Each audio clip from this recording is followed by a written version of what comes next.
Bismillahirrahmanirrahim and Assalamu alaikum everyone. So my dear students, the topic which I am going to discuss today is characteristics of cyanobacteria from chapter number 6. So let's move on to the next slide and let's start this topic. तो basically आज जो हमने topic discuss करना है वो सियानोबैक्टीरिया की different aspects related characteristics होंगी। सबसे पहले मैं आपको स्टार्ट में बताऊंगी कि सियानोबैक्टीरिया होते क्या हैं, इनका इंट्रोडक्शन दूंगी, फिर हम इनकी कुछ हिस्ट्री देखेंगे और फिर इसके साथ हम फिर नेक्स्ट जो है वो इनके कुछ कैरेक्टर्स देखेंगे कि इनकी साइज़ क्या होते हैं, इनकी शेप कैसे होती है, इनकी सेल वॉल कैसी है, ये मूवमेंट कैसे करते हैं, ये रिप्रोड्यूस कैसे करते हैं, इनके जो फोटोसिंथेटिक पिगमेंट्स हैं वो कौन से होते हैं, फिर हम देखेंगे कि इनकी बॉडी में जो रिजर्व फूड है वो कौन सी होती है। सो बेसिकली आज जो है हम सियानोबैक्टीरिया रिलेटेड कुछ खसूसियात डिस्कस करने जा रहे हैं। चलेंगे उससे पहले सबसे पहले आप इस लफ्ज़ पे फोकस करें कि सियानोबैक्टीरिया लफ्ज़। अच्छा, अगर आपको इस वर्ड पे फोकस करने के बाद आपके माइंड में आ रहा है कि ये सियानोबैक्टीरिया या तो ये बैक्टीरिया की टाइप है या इनका कोई रिलेशनशिप है बैक्टीरिया के साथ, तो आप सब ठीक है, क्योंकि सियानोबैक्टीरिया की बात की जाए ये तो बेटा ये जो सियानोबैक्टीरिया होते हैं ये बेसिकली बैक्टीरिया का ही लार्जेस्ट और डाइवर्स ग्रुप माना जाता है। तो बेसिकली अगर हम बात करें सियानोबैक्टीरिया की तो सियानोबैक्टीरिया जो है वो ग्रुप ऑफ बैक्टीरिया को कहा जाता है। अब इसमें डिफरेंट मेंबर्स होते हैं।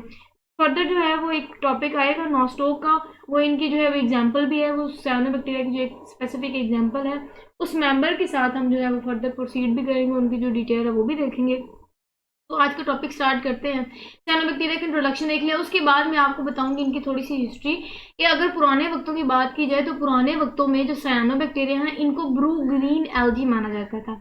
अब ब्लू ग्रीन एल्गी इसलिए माना जाता था क्योंकि इनकी अपीयरेंस ऐसी होती थी कि लोग इनको ब्लू ग्रीन एल्गी कहते थे। लेकिन with the passage of time, जैसे जैसे एडवांसमेंट आती गई, जैसे जैसे जिद्दत आती गई, जैसे जैसे साइंटिफिक आप कह सकते हैं टेक्नोलॉजी में इंप्रूवमेंट आती गई, उसके बाद ये माना गया कि जिनको हम ब्लू ग्रीन एल्गी बोलते हैं that's not the blue green algae, that's the सियानोबैक्टीरिया। Clear हो गया? थोड़ी सी हिस्ट्री भी देख ली। अब हम मूव ऑन करते हैं इनके कैरेक्टर्स की तरफ और वो कैरेक्टर्स डिस्कस करते हैं।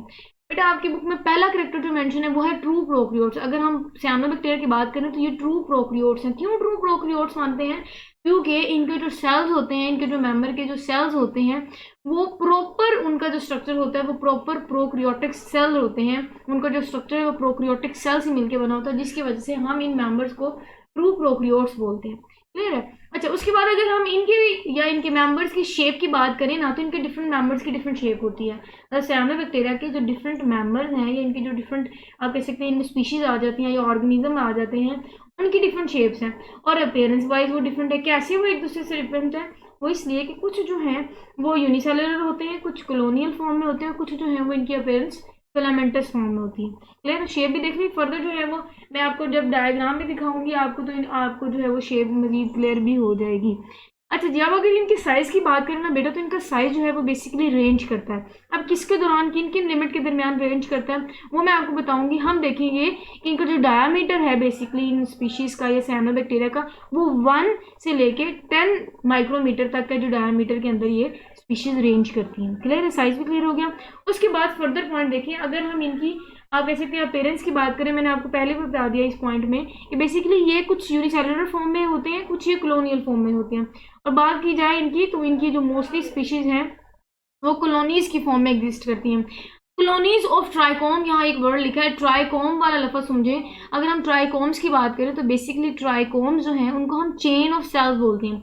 अगर हम इनके ऑर्गेनिज्म या इनके स्ट्रक्चर की बात करेंगे ना, तो आपको जब मैं नेक्स्ट डायग्राम दिखाऊंगी तो इसकी ऑर्गेनिज्म या इनकी स्पीशी के अंदर हम बेसिकली प्रॉपर एक चेन ऑफ सेल्स देखेंगे और फिर उन सेल्स को जो है वो हम ट्राइकोम्स कहेंगे। क्लियर? तो बेसिकली इनके स्ट्रक्चर में डिफरेंट सेल्स की चेन होती है जिनको हम ट्राइकोम्स बोलते हैं और उन ट्राइकोम्स को कवर किया जाता है एक शीट की मदद से और उस शीट को हम म्यूसिलेजिनस शीट बोलते हैं। आई होप आपको जो थोड़ी बहुत वर्बली आपको इनका स्केच माइंड में आ गया होगा। फर्दर जब हम इनकी डायग्राम देखेंगे तो आपको ये सारी चीज़ें मजीद क्लियर हो जाएंगी। मूव ऑन करते हैं नेक्स्ट और वहाँ से मैं आपको इनकी डायग्राम दिखाने के साथ वो पॉइंट रिवाइज करती हूँ। मैंने कहा कि इनका स्ट्रक्चर कुछ ऐसा होता है, ये मैंने आपको सियानोबैक्टीरिया का एक मेंबर जो है वो शो किया ताकि आपको आइडिया हो जाए। अच्छा, इनका स्ट्रक्चर मैंने आपको कहा दिया कि इनका स्ट्रक्चर कुछ ऐसा होता है कि इनका जो स्ट्रक्चर में हमें डिफरेंट चेन ऑफ सेल्स नजर आ रहे हैं। आपको देखिए कोई ऐसी ब्रांच फॉर्म में सेल्स की अरेंजमेंट नहीं, एक प्रॉपर चेन में डिफरेंट सेल्स जो हैं वो अरेंज किए जाते हैं इनके स्ट्रक्चर में और उनको हम ट्राइकोम्स बोलते हैं। बेसिकली ये ट्राइकोम्स का स्ट्रक्चर है, उसके ऊपर एक शीट होती है जिसको म्यूसिलेजिनस शीट बोलते हैं, जिस शीट ने इनको कवर किया होता है। सो ये बेसिकली इनका स्ट्रक्चर हो गया। फर्दर इनके करेक्टर्स देखते हैं। इनके अंदर और भी काफ़ी सारी चीज़ें होती हैं। इनके स्ट्रक्चर की जो डिटेल और फर्दर जब मैं आपके साथ इनकी एग्जांपल नो स्टॉप डिस्कस करूंगी तो मैं आपके साथ उनको उन स्ट्रक्चर्स को मजीद जो है वो क्लियर भी कर दूंगी। वापस आते हैं हम करेक्टर्स की तरफ। अब बात करते हैं, क्योंकि हमने आज का जो टॉपिक है सियानोबैक्टीरिया का, वो हमने ओवरऑल जनरल बातें करनी है कि इनके मेंबर्स में खसूसियात क्या होती है। फिर जब फर्दर हम इनकी स्पीशी की एग्जांपल लेके जब हम डिटेल से डिस्कस करेंगे तब आपके साथ इनकी सारी चीज़ें जो है वो फर्दर बहुत अच्छे से क्लियर हो जाएगी। अच्छा, अगर हम इनके सेल वॉल की बात करें ना, तो इनकी जो सेल वॉल होती है वो नॉर्मल ग्राम नेगेटिव टाइप की सेल वॉल होती है। अब ग्राम नेगेटिव टाइप की सेल वॉल क्या होती है और इनको क्यों ग्राम नेगेटिव टाइप की सेल वॉल कहा जाता है, इसके लिए आपको अगर नहीं इसकी डिटेल पता तो आपको मेरा टॉपिक देखना होगा ग्राम स्टेनिंग पे, जिसपे क्या हुआ था कि साइंटिस्ट ने, जिसका नाम हैंस ग्राम था, उस हैंस ग्राम साइंटिस्ट ने क्या किया, उसने ग्राम स्टेनिंग की टेक्निक से बैक्टीरिया के ऊपर जो है वो डिफरेंट आपने कह दिया एसेसरी कलर्स या पिगमेंट्स ऐड करके उन्होंने क्या किया था, उन्होंने रिकॉग्नाइज किया था कि बैक्टीरिया के ऊपर जो शीट है, ये सेल वॉल है, वो ग्राम नेगेटिव है या ग्राम पॉजिटिव। वो क्या डिटेल है वो फर्दर जो है वो डिटेल में जाने की जरूरत नहीं, क्योंकि ऑलरेडी हमने इस पर बहुत डिटेल से बात की हुई है। अच्छा, सेल वॉल होगी कि इनकी सेल वॉल जो है वो ग्राम नेगेटिव टाइप की होती है। एमसीक्यूज में बहुत इंपॉर्टेंट है, पेपर में पूछा जा सकता है, इसलिए आप इसको ध्यान से देखिएगा। नेक्स्ट बेटा, अगर हम इनकी मूवमेंट की बात करें ना, तो कहते हैं कि इनके स्ट्रक्चर में ना फ्लैजिला नहीं होता, फ्लैजिला एब्सेंट होता है इनके स्ट्रक्चर में। आपको कोई फ्लैजिला नजर आ रहा है? नहीं ना नजर आ रहा। अच्छा, इनकी एक और खसूसियत, अगर हम मूवमेंट की बात करें तो ये ग्लाइडिंग मूवमेंट करते हैं। अब ग्लाइडिंग मूवमेंट होता है तैरने टाइप की मूवमेंट, ठीक है। अब अगर हम बात करें तो जो साइनोबैक्टीरिया के मेंबर्स है ना, ये बेसिकली पानी के ऊपर तैर रहे होते हैं। मतलब बेसिकली काई नुमा स्ट्रक्चर होता है जो कि पानी के ऊपर जो है वो अपीयरेंस रखते हैं और पानी के ऊपर ये हेलो होते हैं। अब ग्लाइडिंग मूवमेंट कैसे शो करते हैं? बेसिकली अगर हम साइनोबैक्टीरिया की बात करें ना, तो साइनोबैक्टीरिया को पीछे पॉइंट भी लिखा हुआ था कि इनको हम फोटोसिंथेटिक बैक्टीरिया भी बोलते हैं।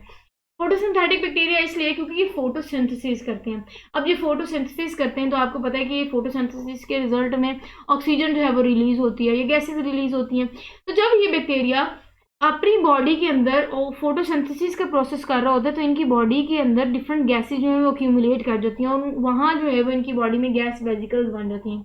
अब उनकी बॉडी में गैस का भर जाना या इनके स्ट्रक्चर में गैस वेजिकल्स में गैस का भर जाना, वो ये इनको हेल्प करता है कि ये लाइट इन वेट हो जाती है। जब ये स्ट्रक्चर के अंदर गैस भरने से लाइट इन वेट हो जाती हैं, ये तो होता ये है कि ये पानी के ऊपर जो है वो तैरने लगती हैं। क्लियर है? तब जब ये पानी के ऊपर तैरती हैं तो हमने कहा कि इनकी जो मूवमेंट है या जो इन फ्लेमेंटस स्पीशीज की मूवमेंट है वो ग्लाइडिंग मूवमेंट होती है। क्लियर है? तो ये ग्लाइडिंग मोटेलिटी जो है वो शो करते हैं अपेयरेंस वाइज, या जब आप इनको मूवमेंट करते हुए देखते हैं तो इनकी जो अपेयरेंस होती है वो ग्लाइडिंग मोटेलिटी टाइप इनकी मूवमेंट अपेयरेंस होती है। अच्छा जी, नेक्स्ट हम इसका पॉइंट डिस्कस करते हैं, दैट इज फोटोसिंथेटिक सिस्टम। और फोटोसिंथेटिक क्यों लिखा है? क्योंकि आपको पता है कि जो साइनोबैक्टीरिया है या इनकी जो स्पीशीज है फिलामेंटस, वो फोटोसिंथेसिस करती हैं। अब जब ये फोटोसिंथेसिस करती हैं तो जाहिर है इनके स्ट्रक्चर में कुछ ऐसे स्ट्रक्चर्स मौजूद होंगे जो कि उनको फोटोसिंथेसिस करने में हेल्प करते होंगे। अब वो स्ट्रक्चर कौन से और वो स्ट्रक्चर किन से रिजेंबलेंस है करते हैं वो हम देखते हैं। देखिए, कह रहे हैं कि दे फोटोसिंथेटिक सिस्टम, अगर हम इनकी बात करें कि इनके अंदर जो फोटोसिंथेटिक सिस्टम है जो कि फोटोसिंथेसिस करने में हेल्प करता है, वो सिस्टम जो है वो यूकैरियोट से बहुत मिलता जुलता है। इसलिए क्योंकि जो साइनोबैक्टीरिया है ये एक बैक्टीरिया ही है और बैक्टीरिया जो है वो आपको पता है कि प्रोकैरियोट्स होते हैं और उनके जो सेल्स होते हैं वो प्रोकैरियोटिक सेल होते हैं। यही वजह है कि ये प्रोकैरियोट्स ऐसे प्रोकैरियोट्स हैं जिनके अंदर फोटोसिंथेटिक सिस्टम जो है वो यूकैरियोट से मिलता जुलता है। क्लियर है? अब हमने कह दिया कि इनकी रिजेम्बलेंस है यूकैरियोट से, किस रिलेटेड वो रिलेटेड जो है एक्सपेक्ट किया वो भी हमने डिस्कस कर लिया। उसके साथ साथ कह रहे हैं कि अब हमने इनके स्ट्रक्चर में देखना है कि इनके स्ट्रक्चर में क्या क्या चीज़ें हैं जो इनको रिलेट करवाती हैं यूकैरियोट से। वो ऐसा है कि इनका अगर हम बात करें ना तो इनके अंदर मौजूद क्लोरोफिल ए होता है। अब क्लोरोफिल ए क्या है, बी क्या है, ये सारी डिटेल और प्लस फोटोसिस्टम 2 होता है इनके अंदर। अब ये फोटोसिस्टम 2 क्या है, क्लोरोफिल 2 क्या है, इनकी डिटेल में अभी जाने की जरूरत नहीं है क्योंकि हम जनरल बातें बता रहे हैं साइनोबैक्टीरिया की। अगर हम बात करें ना इन तमाम फोटोसिस्टम की और ये सारी डिटेल जो है इंशाल्लाह हम चैप्टर नंबर 11 में फर्दर डिस्कस भी करेंगे। अच्छा, फिल वक्त ये जो हमने कहा कि साइनोबैक्टीरिया के मेंबर्स हैं वो क्लोरोफिल ए और फोटोसिस्टम 2 का स्ट्रक्चर अपने स्ट्रक्चर में रखते हैं, जिसकी वजह से ये रिजेम्बलेंस करते हैं यूकैरियोट से और ये फोटोसिंथेटिक सिस्टम है इनका। अच्छा, जो कि फोटोसिंथेसिस करने में हेल्प करता है। फिलहाल यहाँ आप ये समझ लें कि जो आप थोड़ा बहुत क्लोरोफिल की तो आपको आइडिया है ये कि ये ऐसा आप कह सकते हैं कि स्ट्रक्चर है जो कि फोटोसिंथेसिस करने में हेल्प आउट करता है। अगर हम फोटो सिस्टम की बात करें तो बेसिकली जो फोटो सिस्टम है ये ऐसा सिस्टम है जो कि क्लस्टर ऑफ फोटोसिंथेटिक पिगमेंट्स जो हैं वो जब मिलते हैं या ज्वाइन करते हैं ग्रुप के फॉर्म में जब वो होते हैं क्लस्टर ऑफ फोटोसिंथेटिक पिगमेंट, तो वो जो सिस्टम बनाते हैं उनको हम फोटो सिस्टम बोलते हैं। और ये सिस्टम ऐसा होता है जो कि बहुत अच्छी तरह से सनलाइट को या लाइट को एब्जॉर्ब करते हैं, जो कि फोटोसिंथेसिस करने में हेल्प करते हैं। नेक्स्ट कहते हैं कि ये इनकी स्ट्रक्चर की वजह से जो साइनोबैक्टीरिया हैं ये फोटोसिंथेसिस करते हैं। और कौन सी फोटोसिंथेसिस करते हैं? ऑक्सीजेनिक फोटोसिंथेसिस करते हैं, क्योंकि इनके रिजल्ट में ऑक्सीजन वो रिलीज करते हैं, इसीलिए हमने कहा कि ये ऑक्सीजेनिक, ठीक है, वो फोटोसिंथेसिस करते हैं। अच्छा जी, नेक्स्ट लिखा हुआ है कि आई दे यूज वाटर, क्योंकि इनका जो मैकेनिज्म ऑफ फोटोसिंथेसिस है वो मिलता जुलता है। हमने एक पीछे भी कह दिया, नॉर्मल ये फोटोसिंथेसिस करते हैं जैसे आम ऑर्गेनिजम्स करते हैं। तो कहते हैं कि ये होता ही है कि ये वाटर को ही मीडियम के तौर पे इस्तेमाल करते हैं। वो इलेक्ट्रॉन डोनर है, जनरेट ऑक्सीजन, वहाँ से फिर फर्दर जो है वो, और आपको पता है यहाँ से वाटर के मॉलिक्यूल्स को लेके जब वो इलेक्ट्रॉन, इनका जब स्ट्रक्चर मैं आपको बताऊंगी ना, तो इनमें इलेक्ट्रॉन ट्रांसपोर्ट चेन होती है, वहाँ से वो जब गुजरते हैं तो वहाँ से जो है वो इलेक्ट्रॉन डोनेट करते हैं, जिसके रिजल्ट में एनर्जी प्रोड्यूस होती है। ये सारी डिटेल फर्दर हम डिस्कस भी करेंगे। और इसके रिजल्ट में होता है ये कि ऑक्सीजन जो है वो जनरेट होता है, जिसकी वजह से हमने कहा कि फोटोसिंथेसिस का प्रोसेस हो रहा है, क्योंकि ये सारी चेंजेस जो बॉडी में हो रही होती हैं फोटोसिंथेसिस के दरमियान हो रही होती हैं। दैट मीन्स कि जो साइनोबैक्टीरिया हैं वो ऑक्सीजेनिक फोटोसिंथेसिस करते हैं, जिसके रिजल्ट में वो ऑक्सीजन को जनरेट कर रहे होते हैं। क्लियर है? नेक्स्ट अगर हम इनकी बॉडी के अंदर एसेसरी पिगमेंट्स की बात करें तो वो एसेसरी पिगमेंट, अब समझे पहले आप एसेसरी पिगमेंट्स क्या होते हैं। फोटोसिंथेटिक पिगमेंट्स तो आपको पता है कि जो कि फोटोसिंथेसिस करवाने में हेल्प आउट करते हैं। एसेसरी पिगमेंट्स ऐसे होते हैं जो कि, अब आपको पता है एसेसरी असिस्टेंट से निकला है, जैसे आपको पता है किसी मैनेजर का असिस्टेंट होता है या किसी हेड का असिस्टेंट होता है, तो उसको असिस्ट कर रहा होता है, उसकी हेल्प कर रहा होता है। Same is the case with accessory pigments. ये जो है ये आप कह सकते हैं फोटोसिंथेटिक पिगमेंट की हेल्प कर रहे होते हैं। अब हम बात करते हैं कि जो साइनोबैक्टीरिया का एसेसरी पिगमेंट है वो कौन सा है। तो साइनोबैक्टीरिया का जो एसेसरी पिगमेंट है वो फाइकोबिलियंस है। और ये जो पॉइंट है ना, ये एमसीक्यूज में बहुत इंपॉर्टेंट है, क्योंकि एमसीक्यूज में पूछा जाता है कि जो साइनोबैक्टीरिया हैं इनके एसेसरी पिगमेंट्स कौन से हैं। तो आपने कहना फाइकोबिलियंस। फर्दर भी जो है इनकी एग्जांपल भी है वो हम डिस्कस करेंगे, वो भी हम आगे जो है वो देखते हैं अब। अच्छा, हमने बात की पीछे जो एसेसरी पिगमेंट है वो तो हमने कह दिया कि जी फाइकोबिलियंस है। अब नेक्स्ट हम देखते हैं कि फोटोसिंथेटिक पिगमेंट कौन से हैं। अगर हम साइनोबैक्टीरिया के फोटोसिंथेटिक पिगमेंट की बात करें और फिर हम इनकी लोकेशन देखते हैं कि कैसे, बेसिकली अगर हम इनके स्ट्रक्चर की बात करें ना, तो इनका जो स्ट्रक्चर है ना, इनके स्ट्रक्चर में कुछ लेयर्स मौजूद होती हैं। हालांकि ये प्रोकैरियोट्स हैं, इनमें प्रॉपर आप कह सकते हैं कि स्ट्रक्चर नहीं मौजूद, या प्रॉपर आप कह सकते हैं इन्वेलप बेस्ड स्ट्रक्चर मौजूद नहीं होते, जिनमें मेम्ब्रेन बॉन्डेड स्ट्रक्चर नहीं मौजूद होते या इन्वेलप वाले स्ट्रक्चर्स मौजूद नहीं होते। लेकिन साइनोबैक्टीरिया के कुछ मेंबर्स में ऐसा होता है कि इनकी सरफेस के बाहर जो इनकी लेयर है उनके बाहर कुछ लेयर्स होती हैं, जिन लेयर्स को हम थैलाकॉइड मेम्ब्रेन्स बोलते हैं, या उन मेम्ब्रेन्स को हम क्या बोलते हैं, थैलाकॉइड मेम्ब्रेन्स बोलते हैं। अब उन थैलाकॉइड मेम्ब्रेन्स में कुछ चीज़ें मौजूद होती हैं, कुछ चीज़ें मौजूद होती हैं। वो चीज़ें क्या क्या हैं और वो चीज़ें उनको हेल्प किस चीज़ में कर रही होती हैं, वो सारी चीज़ें अब हम देखते हैं। अच्छा, बेसिकली जब मैंने आपको इनकी स्ट्रक्चर के बाहर मौजूद कुछ लिपटी हुई थैलाकॉइड मेम्ब्रेन बता दी कि इनके स्ट्रक्चर में कुछ मेम्ब्रेन्स होती हैं, उन मेम्ब्रेन्स को थैलाकॉइड मेम्ब्रेन बोल दिया। अब उनकी इस मेम्ब्रेन में कुछ चीज़ें मौजूद होती हैं। सबसे पहली चीज़ जो इनकी उस मेम्ब्रेन में मौजूद होती है वो होता है फोटोसिंथेटिक पिगमेंट्स। क्लियर कि इनमें कुछ फोटोसिंथेटिक पिगमेंट्स मौजूद होते हैं। अच्छा जी, उसके साथ वो कहते हैं कि उनकी मेम्ब्रेन्स में इलेक्ट्रॉन ट्रांसपोर्ट चेन मौजूद होती है, जहाँ से मैंने पीछे भी आपको बताया जब फोटोसिंथेसिस होती है तो इन इलेक्ट्रॉन ट्रांसपोर्ट चेन में से चीज़ें गुजरती हैं, जिसके रिजल्टेंट में इलेक्ट्रॉन प्रोड्यूस होते हैं और वो एनर्जी का बायस बनती हैं। क्लियर, ये सारे के सारा प्रोसेस जो है वो चैप्टर नंबर 11 में हम डिटेल से देखेंगे कि इलेक्ट्रॉन ट्रांसपोर्ट चेन का कैसे वर्क होता है, ये कैसे वर्किंग करते हैं, सारी डिटेल। फिल वक्त हमने ये कहा कि इनके स्ट्रक्चर में थैलाकॉइड मेम्ब्रेन्स होती हैं, उन थैलाकॉइड मेम्ब्रेन्स में कुछ फोटोसिंथेटिक पिगमेंट्स मौजूद होते हैं और इलेक्ट्रॉन ट्रांसपोर्ट चेन लगी होती है। अब इलेक्ट्रॉन ट्रांसपोर्ट चेन और फोटोसिंथेटिक पिगमेंट के दरमियान में सेंटर में आप कह सकते हैं एक पार्टिकल मौजूद होता है। ये लाइन है ना, फॉर एग्जांपल कि इन दोनों चीज़ों के दरमियान एक पार्टिकल मौजूद है। वो पार्टिकल जो है वो ऐसी चीज़ है, या ऐसी आप कह सकते हैं एक पार्टिकल, ऐसा पार्टिकल है जो कि इन दोनों स्ट्रक्चर को होल्ड करता है आपस में। क्लियर है, लिंक करता है आपस में। अब वो पार्टिकल जिसका मैं यहाँ जिक्र कर रही हूँ, वो पार्टिकल कौन सा है, उनको हम कहते हैं फाइकोबिलिसोम्स। क्लियर है, फाइकोबिलिसोम्स ऐसे पार्टिकल्स हैं जो कि थैलाकॉइड मेम्ब्रेन में मौजूद होते हैं और वो दो चीज़ों को लिंक करते हैं इनके स्ट्रक्चर के अंदर, जो कि फोटोसिंथेटिक पिगमेंट्स होते हैं और इलेक्ट्रॉन ट्रांसपोर्ट चेन होते हैं। क्लियर है? अच्छा चलें जी, नेक्स्ट अब आ जाते हैं, नेक्स्ट एक स्ट्रक्चर लिखा हुआ है आपकी बुक में, फाइकोसायानिन। अब फाइकोसायानिन पिगमेंट ऐसा है जिसको हम ब्लू पिगमेंट बोलते हैं, जो कि प्रीडोमिनेंट पिगमेंट, हमने पीछे कहा ना कि एसेसरी पिगमेंट है जिसको हम फाइकोबिलियन बोलते हैं, उस फाइकोबिलियन में भी जो प्रीडोमिनेंट आप कह सकते हैं ना एसेसरी पिगमेंट है, वो जो इनके स्ट्रक्चर में मौजूद होता है वो फाइकोसायानिन पिगमेंट है। क्लियर है, जिसको हम ब्लू पिगमेंट भी कहते हैं। अगेन ये एमसीक्यूज के लिए इंपॉर्टेंट है, जो फाइकोबिलियन का प्रीडोमिनेंट एसेसरी पिगमेंट जो कि साइनोबैक्टीरिया के मेंबर्स में मौजूद होता है वो कौन सी है, उनकी फर्दर एग्जांपल क्या है, तो आपने कहना फाइकोसायानिन पिगमेंट। क्लियर है।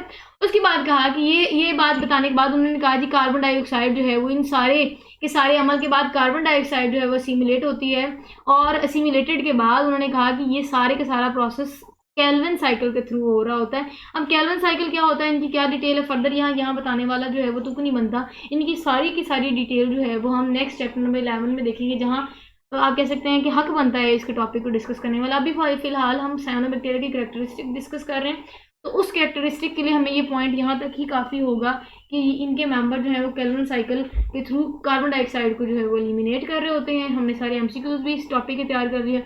नेक्स्ट जो है वो एक और एमसीक्यूज यहाँ मेंशन है, वो है कि अगर हम बात करें साइको जो है साइनोबैक्टीरिया, उनके अंदर एक रिजर्व फूड होती है, मतलब जो साइनोबैक्टीरिया हैं उनके मेंबर अपनी बॉडी के अंदर रिजर्व फूड जो है वो उसको फूड को रिजर्व करते हैं। जैसे हमने पीछे भी कहा कि इनके स्ट्रक्चर के अंदर, बैक्टीरिया के स्ट्रक्चर के अंदर कुछ जो है वो स्टोरेज बॉडीज होती हैं जो कि चीज़ों को स्टोर करती हैं फॉर द फर्दर यूज़ की। अगर कोई अनफेवरेबल कंडीशन है तो वो स्टोर फूड को बैक्टीरिया इस्तेमाल कर ले, उस कंडीशन से जो है वो आप कह सकते हैं ओवरकम कर ले। अच्छा, रिजर्व फूड की बात करें तो साइनोबैक्टीरिया जो है वो अपनी बॉडी के अंदर ग्लाइकोजन को स्टोर करता है। अगेन एमसीक्यूज है, इसको आप मेंशन भी कर लें कि जो साइनोबैक्टीरिया के मेंबर है वो ग्लाइकोजन जो है वो उसको as a reserve food material reserve करते हैं अपनी बॉडी के अंदर। चलें जी, उसके बाद अगर हम बात करें रिप्रोडक्शन कैसे करते हैं साइनोबैक्टीरिया, तो जो साइनोबैक्टीरिया जो कि बैक्टीरिया का ग्रुप है, इनमें काफ़ी सारे मेंबर्स हैं, जिसके फर्दर हम एक एग्जांपल जो है वो नो स्टॉप नेक्स्ट डिस्कस भी करेंगे। तो वो कहते हैं कि जो साइनोबैक्टीरिया है वो कैसे रिप्रोड्यूस करते हैं। अब फिर बेसिकली पीछे हमने जब बैक्टीरिया की बात की तो हमने कहा जो बैक्टीरिया वो ये सेक्शुअली रिप्रोड्यूस करते हैं, सेक्शुअली रिप्रोड्यूस नहीं करते। और ये सेक्शुअल रिप्रोडक्शन में भी हमने फिर बाइनरी फिशन का प्रोसेस देखा था डिटेल से। अब साइनोबैक्टीरिया की बात करें जो कि आप कह सकते हैं जो कि बैक्टीरिया को फर्दर स्पेसिफिक आप कह सकते हैं ग्रुप है, वो जो ग्रुप है उसकी बात करें कि वो रिप्रोडक्शन कैसे करते हैं। जो साइनोबैक्टीरिया ना बेटा वो बाइनरी फिशन और फ्रेगमेंटेशन के प्रोसेस से रिप्रोड्यूस करती हैं। बाइनरी फिशन का मैंने कहा था कि एक ही पेरेंटल सेल पहले एलोंगेट होता है, फिर उनके अंदर जो क्रोमोसोम होते हैं या इनका जो जेनेटिक मटीरियल होता है उनकी कॉपीज तैयार होती हैं, वो दो में कन्वर्ट होते हैं। दो में कन्वर्ट होने के बाद फिर जो सेल मेम्ब्रेन है, जो सेल वॉल है, वो अंदर की तरफ पिंच होती है, और फिर वो जो एक पेरेंटल सेल है वो दो में कन्वर्ट होता है, वो बाइनरी फिशन था। फ्रेगमेंटेशन में ऐसा होगा कि इनके जो ऑर्गेनिज्म है या इनकी जो स्पीशी है उनमें क्रैक्स आ जाएंगे, आप कह सकते हैं उनके टूट जगह जगह से वहां टूटेंगे और फ्रेगमेंट्स बनेंगे, और हर फ्रेगमेंट जो है वो फर्दर जो है वो पूरे का पूरा ऑर्गेनिज्म जो है वो जनरेट करने की एबिलिटी रखता है। तो उस प्रोसेस को हम फ्रेगमेंटेशन कहते हैं, और साइनोबैक्टीरिया की मेंबर फ्रेगमेंटेशन करते हैं। अब ये फ्रेगमेंटेशन का पूरा मैकेनिज्म जो है वो अंदर नेक्स्ट हम डिस्कस भी करेंगे, वो है नोस्टॉक की एग्जांपल में, जिसमें हम फर्दर देखेंगे कि फ्रेगमेंटेशन कहाँ से होता है, ठीक है, किस किस पॉइंट से जो है वो फ्रेगमेंट्स बनते हैं और क्यों बनते हैं। अच्छा जी, नेक्स्ट कहते हैं साइनोबैक्टीरिया। अब साइनोबैक्टीरिया वाले टर्म में ना यहाँ कुछ आप टर्म्स देख सकते हैं, वो है हार्मोगोनिया, ठीक है, एकाइनेटीज है, उसके बाद हेट्रोसिस्ट है। ये कुछ पॉइंट्स हैं जो फर्दर एग्जाम्पल में फर्दर जो है वो हम डिस्कस भी करेंगे, क्योंकि वो प्रॉपर स्केच वाली एग्जाम्पल है जिसमें इनके ये सारे जो है वो ऑर्गन्स जो हैं वो लेबल भी हैं। उन तमाम ऑर्गन्स को, उन तमाम पार्ट्स को मैं आपको बताऊंगी भी, वो पार्ट्स क्या हैं, उनके फंक्शन क्या हैं, उनकी तमाम डिटेल जो है वो फर्दर हम इंशाल्लाह इसके फ़ौरन बाद जो लेक्चर वीडियो में अपलोड करूँगी उसमें बताऊंगी। चलें जी, this is all about our today's lecture video, जिसमें हमने डिस्कस क्या किया, हमने करैक्टरिस्टिक डिस्कस किए। मैं 1 मिनट का ओवरव्यू दे दूँ ताकि अगर आपको कुछ चीज़ें कम्प्लेक्स ही हैं तो वो आपको आसान हो जाए आपके लिए। करैक्टरिस्टिक्स की बात करें, हमने कहा कि ये बेसिकली ग्रुप होता है बैक्टीरिया का। पहले इनको ब्लू ग्रीन एल्गी बोलते थे, लेकिन फर्दर फिर कहा गया ये ब्लू ग्रीन एल्गी नहीं है, बेसिकली एंसेस्टर्स हैं ब्लू ग्रीन एल्गी के। क्लियर है। उसके बाद हमने कहा कि जी अगर हम इनकी कैरेक्टर्स की बात करें, हमने कहा ये ट्रू प्रोक्रियोट्स हैं, क्योंकि इनके अंदर प्रोक्रियोटिक सेल्स जो होते हैं वो प्रॉपर प्रोक्रियोटिक सेल होते हैं। शेप की बात की, हमने कहा कुछ यूनिसेलुलर होती हैं, कुछ कॉलोनियल होती हैं, कुछ फिलामेंटस होती हैं। साइज की बात की, हमने कहा था कि इनका जो डायमीटर है वो रेंज करता है 1 to 10 माइक्रोमीटर के दरमियान। और फिर हमने कहा कि इनके स्ट्रक्चर में सेल्स ऑफ आप कह सकते हैं चेन ऑफ सेल्स होते हैं, जिनको हम ट्राइकोम्स बोलते हैं, जिनको शीथ ने कवर किया होता है, और शीथ को हमने म्यूसिलेजिनस शीथ बोला था, और वो मैंने आपको बता भी दिया। सेल वॉल की बात की थी हमने, एग्जाम्पल और एमसीक्यूज बहुत इंपॉर्टेंट है यहाँ। इनकी जो सेल वॉल होती है वो ग्राम नेगेटिव टाइप की होती है। मूवमेंट में हमने कहा ग्लाइडिंग मूवमेंट, क्योंकि इनमें फ्लैजुला नहीं होता और इनकी बॉडी में वेजिकल्स के अंदर गैस भर जाती है, जिसकी वजह से ये लाइट विन वेट हो जाती हैं और ये पानी के ऊपर तैरी होती हैं। जो पानी में काई आ जाती है ना, बेसिकली ये वो साइनोबैक्टीरिया के मेंबर हैं जो ऊपर जो है वो आ जाते हैं और ग्लाइडिंग मूवमेंट शो करते हैं। फिर हमने कहा कि ये जो साइनोबैक्टीरिया ये फोटोसिंथेटिक बैक्टीरिया हैं, क्योंकि ये फोटोसिंथेसिस करते हैं। ये वजह है कि इनके स्ट्रक्चर में फोटोसिंथेटिक सिस्टम्स मौजूद हो जाएंगे।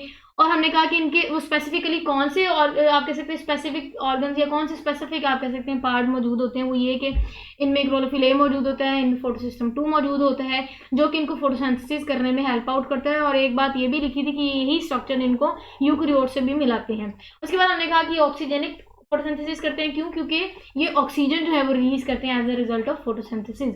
उसके बाद हमने इनकी कहा कि इनमें फोटोसिंथेटिक पिगमेंट के अलावा सेसरी पिगमेंट्स भी होते हैं। वो सेसरी पिगमेंट जो है वो फाइकोबिलियन हमने कहा, और उस फाइकोबिलियन में भी हमने फर्दर फिर कहा स्पेसिफिकली कि फाइकोसाइनिन पिगमेंट ऐसा जिसको ब्लू पिगमेंट कहते हैं वो साइनोबैक्टीरिया के मेंबर में मौजूद है, जिससे पहले हिस्ट्री में लोग कंफ्यूज होके उनको ब्लू ग्रीन एल्जी मान देते थे। क्यों? क्योंकि उनका कलर ऐसा था। लेकिन वो बाद में पता लगा कि बेसिकली वो मेंबर्स हैं साइनोबैक्टीरिया के, वो एल्जी नहीं, वो बैक्टीरिया है। और उनके अंदर कुछ ऐसी एसेसरी पिगमेंट स्पेसिफिकली वो ब्लू पिगमेंट जिसको हमने फाइकोसाइनिन पिगमेंट बोला, जो कि उनका अपीयरेंस ब्लू देता था। उसके बाद हमने कह दिया जी कि इनके अंदर फोटोसिंथेटिक पिगमेंट मौजूद होते हैं, इनमें इलेक्ट्रॉन ट्रांसपोर्ट चेन होती है जिसको थैलाकॉइड मेम्ब्रेन के अंदर देखा गया। और फिर हमने कहा कि इन दोनों को अटैच करने के, लिंक करने के लिए एक पार्टिकल मौजूद होता है जिसको फाइकोबिलिसोम्स बोलते हैं। ठीक है, चलें जी। उसके बाद हमने इनकी रिजर्व फूड देखी, तो ये रिजर्व फूड के तौर पे ग्लाइकोजन को रिजर्व फूड के तौर पे ये रिजर्व करते हैं। उसके बाद रिप्रोडक्शन की बात की, हमने कहा कि जो बाइनरी फिशिंग करते हैं और फ्रेगमेंटेशन करते हैं। चलिए जी, this is all about today's lecture video. I hope आपको बहुत अच्छे से ये टॉपिक समझ आया होगा। If you really like the video then don't forget to like, share and subscribe to my YouTube channel for more related video. और इससे रिलेटेड आपका क्वेश्चन है तो बिला झिझक आप कमेंट सेक्शन में पूछ सकते हैं। ओके देन, अल्लाह हाफिज एंड स्टे कनेक्टेड।